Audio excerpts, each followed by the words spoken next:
Over time, dirt, salt, and road debris can really take a toll on your truck's interior, so today we're going to show you how to protect it with these Ford floor liners for your F-150.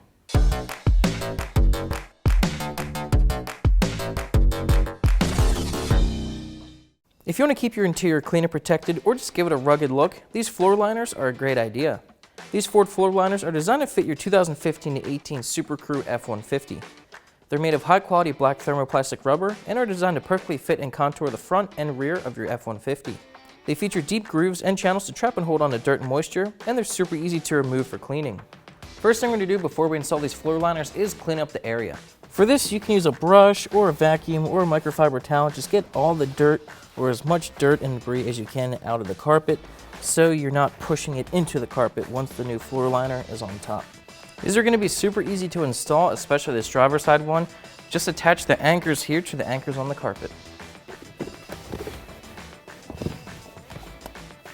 Line it up with the anchors and snap it into place. And just like the driver's side, slide the floor liner in. This one doesn't have any anchors because it doesn't need it. Just set it on like that, super easy. We can move on to the rear. Fold the back seats up to make it a little easier. You don't have to do it though. And lay the liner in there. It is going to be a little bit hard to move it around because it does have cleats on the bottom.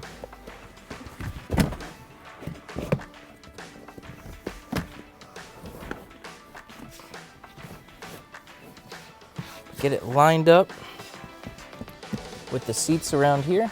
Unfold your edges, press it down, and you're done. Okay, we got our Ford floor liners installed in our 2016 F-150. They're looking really good. They gave our interior some much needed protection and a nice aggressive look. You can find these floor mats along with other parts for your F-150 at tjponyparts.com. We hope you enjoyed this video. To subscribe to our YouTube channel, click the link right here. And for more videos like this one, check out this playlist.